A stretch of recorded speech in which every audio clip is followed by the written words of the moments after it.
उन सखी का नाम है ललिता सखी। ये उनका जन्म स्थान है ऊंचा गांव। ऊंचा गांव।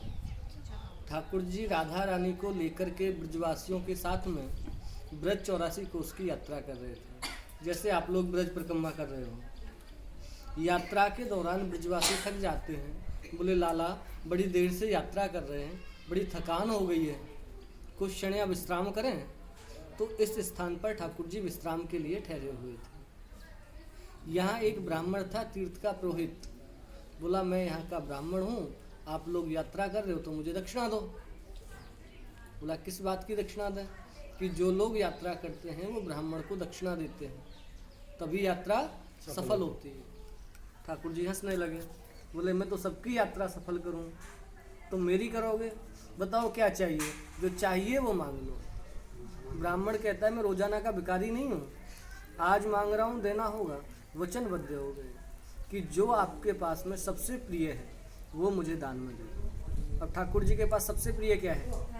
राधा रानी। तो ठाकुर जी ने राधा रानी को ब्राह्मण को दान में दे दिया। दान हुई वस्तु ब्राह्मण की हो गई। तब ठाकुर जी ने राधा रानी की देह के बराबर, देह कहते हैं शरीर को, देह के बराबर स्वर्ण दान दे करके राधा रानी को वापस दिया। उधर एक पलड़े में राधा रानी बैठी हुई है, दूसरे में स्वर्ण रखा हुआ है। ठाकुर जी ने स्वर्ण दिया है और ब्राह्मण ने राधा रानी को रिटर्न वापस किया है। हमारी देह का दान कर दिया, इस कारण से इस स्थान का नाम है देह कुंड।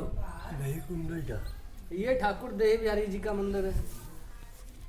और स्वर्ण दान दे करके जब राधा रानी को वापस ले लिया तो आनंद उत्सव में ठाकुर जी ने रास किया। इधर ये रास बिहारी जी का मंदिर है।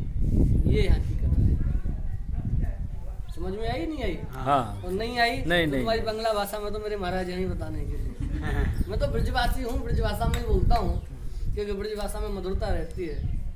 अब बंगला तो मैं जानता नहीं, अब आऊँगा कोई बंगला तो सीख के आऊँगा। सिखाना मैं मुझे, सिखा दूंगा आपको। जरूर सिखा देंगे। आप मुझे सिखा दो, और ब्रजभाषा हम आपको सिखाएंगे फिर।